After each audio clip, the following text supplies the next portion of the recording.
குடியாத்தத்தில் புத்தக பை வாங்கி தரவில்லை என்று 8ஆம் வகுப்பு மாணவன் வீட்டில் தூக்கிட்டு தற்கொலை செய்து கொண்ட சம்பவம் அரங்கேறி அதிர்ச்சியை ஏற்படுத்தி வருகிறது. வேலூர் மாவட்டம் குடியாத்தம் அடுத்த காந்திநகர் பகுதியைச் சேர்ந்த தம்பதி பழனிரேகா. இவர்களுக்கு 2 ஆண், 1 பெண் என 3 பிள்ளைகள் உள்ளனர்.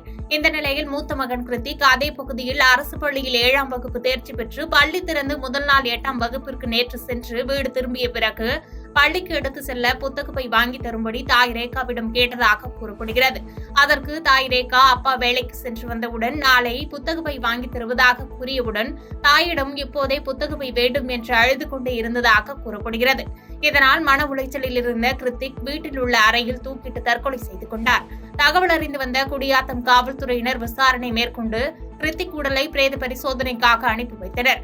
பின்னர் சிறுவன் தூக்கிட்டு தற்கொலை செய்து கொண்ட வீட்டை குடியாத்தம் டிஎஸ்பி ரவிச்சந்திரன் மற்றும் குடியாத்தம் காவல் ஆய்வாளர் பார்த்தசாரதி நேரில் சென்று ஆய்வு செய்த பின்னர் வழக்கு பதிவு செய்து தீவிர விசாரணை மேற்கொண்டு வருகின்றனர். புத்தகப்பை வாங்கி தராததால் 8ஆம் வகுப்பு மாணவன் தூக்கிட்டு தற்கொலை செய்து கொண்ட சம்பவம் அப்பகுதியில் பெரும் சோகத்தை ஏற்படுத்தியுள்ளது. கோயம்பேட்டில் கஞ்சா போதையில் போக்குவரத்து பெண் காவலருக்கு கொலை மிரட்டல் விடுத்த 2 கைது செய்யப்பட்டனர். சென்னை கோயம்பேடு அருகே போக்குவரத்து பெண் காவலர் ஒருவர் பணியில் ஈடுபட்டிருந்தபோது நோய் என்ட்ரி வழியாக 2 சக்கர வாகனத்தில் இருவர் வந்துள்ளனர். அப்போது அந்த இருவரை போக்குவரத்து பெண் போலீசார் நிறுத்தி விசாரித்துள்ளார். இதில் இருவரும் கஞ்சா போதையில் இருப்பது தெரியவந்ததை அடுத்து அவர்களிடம் 2 சக்கர வாகன ஆவணங்களை கேட்டுள்ளார். அப்போது 2 போதை ஆசாமிகளும் பெண் காவலரை கொன்று விடுவேன் என மிரட்டி தனது செல்போனில் படம் பிடித்துள்ளனர். இதுகுறித்து பெண் காவலர் கோயம்பேடு காவல் நிலையத்தில் அளித்த புகாரின் பேரில் வழக்கு பதிவு செய்த கோயம்பேடு போலீசார் பெண் காவலருக்கு கொலை மிரட்டல் விடுத்த அம்பத்தூர் காமராஜபுரம் பகுதியைச் சேர்ந்த ஜாட்வின் மற்றும் ரெட்டில்ஸ் வீரராகபுரம் பகுதியைச் சேர்ந்த செல்வகுமார் ஆகிய இருவரை கைது செய்து விசாரணை மேற்கொண்டு வருகின்றனர். கஞ்சா போதையில் பெண் காவலரை மிரட்டி 2 கைது செய்யப்பட்டுள்ள சம்பவம் அப்பகுதியில் பெரும் பரபரப்பை ஏற்படுத்தியுள்ளது. குழித்துறை தாமிரபரணி ஆற்றுத்தரை பாலத்தில் தண்ணீரில் சிக்கி 1 மணி நேரமாக தவித்த 82 வயது முதியவரை பத்திரமாக மீட்ட தீயணைப்புத் துறையினருக்கு பொதுமக்கள் நன்றி தெரிவித்தனர். கன்னியாகுமரி மாவட்டம் பரக்காணி பகுதியைச் சேர்ந்த சிங்காராஜன் 82 வயது முதியவரான இவர் சொத்து வழக்கு நீதிமன்றத்தில் நடந்து வருகிறது. அதற்காக குழித்துறை நீதிமன்றத்திற்கு வர பரக்காணியில் இருந்து அரசு பேருந்தில் ஏறிய முதியவர் 8 மணியில் இறங்கி அங்கிருந்து நடந்து குழித்துறை தாமிரபரணி ஆற்றின் தரைப்பாலம் வழியாக செல்ல தண்ணீர் அதிகமாக வருவதால் விதிக்கப்பட்ட தடையை தாண்டி தடுப்பு வேலிகளையும் தாண்டி நடந்து சென்றுள்ளார். நடுவழியில் சென்றதும் தண்ணீர் வேகம் அதிகமாக இருந்ததால் அவரால் நடக்க முடியாமல் சிறு தூணை பிடித்தவாறு சத்தம் எழுப்பினார்.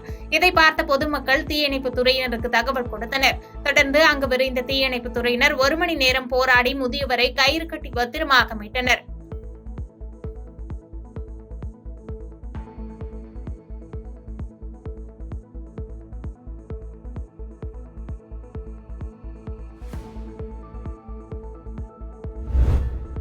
இருசக்கர வாகனம் மீது அரசு பேருந்து மோதிய விபத்தில் பூக்கடை தொழிலாளி உயிரிழந்த சம்பவம் தொடர்பாக காவல்துறையினர் விசாரணை மேற்கொண்டு வருகின்றனர்.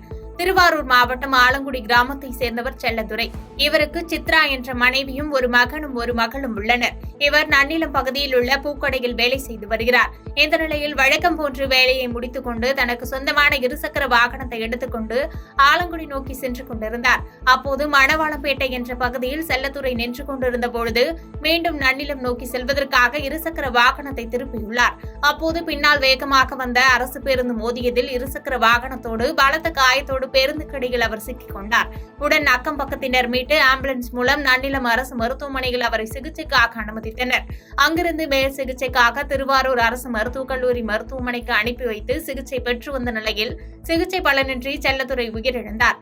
இந்த சம்பவம் குறித்து நன்னிலம் போலீசார் வழக்கு பதிவு செய்து விசாரணை நடத்தி வருகின்றனர்.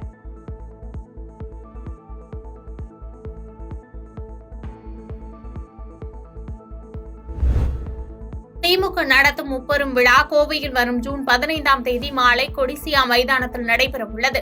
இதற்கான ஏற்பாடுகளை வீட்டு வசதித்துறை அமைச்சர் முத்துசாமி நேற்று அடிக்கல் நாட்டி பணிகளை ஆய்வு செய்தார். தொடர்ந்து செய்தியாளர்களுக்கு பேட்டியளித்த அமைச்சர் முத்துசாமி நடந்து முடிந்த 2024ஆம் ஆண்டு மக்களவைத் தேர்தலிலும் 40க்கு 40 வென்றுள்ளது. இதற்கு முழு காரணமாக இருந்த முதலமைச்சர் மு.க.ஸ்டாலினுக்கு பாராட்டு விழா, கலைஞர் நூற்றாண்டு நிறைவு விழா மற்றும் வாக்களித்த மக்களுக்கு நன்றி தெரிவிக்கும் விழா என முப்பெரும் விழா கோவையில் நடைபெறவுள்ளதாக தெரிவித்தார்.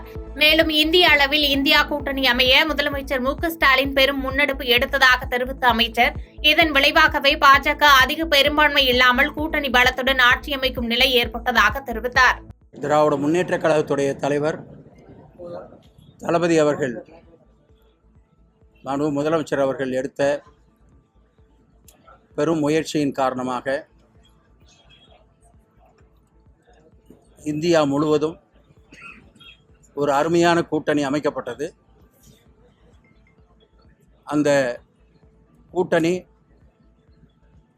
இன்றைக்கு ஆட்சியை பிடிக்கிற அளவிற்கு வரவில்லை என்றாலும் மிகப்பெரிய வெற்றியை பெற்றிருக்கிறது. மத்தியில் இருக்கிற அரசாங்கம் தன்னிச்சையாக செயல்பட முடியாமல் அவர்கள் இந்திய கூட்டணி கட்சியினுடைய ஆலோசனைகளை கண்டிப்பாக கேட்டே ஆக வேண்டும் என்ற ஒரு நிலைக்கு இன்றைக்கு உருவாக்கப்பட்டிருக்கிறது. எனவே இவ்வளவு பெரிய கூட்டணி அமைவதற்கு நம்முடைய தலைவர் அவர்கள்தான் காரணமாக இருந்தார்கள். பாதகம் செய்பவரை கண்டால் நாம் பயங்கொள்ளலாகாது பாப்பா, மோதி மிதித்து விடு பாப்பா, அவர் முகத்தில் உமிழ்ந்து விடு பாப்பா. அண்மை செய்திகளை உடனுக்குடன் தெரிந்து கொள்ள இணைந்திருங்கள் இயம்நாடு தொலைக்காட்சியுடன்.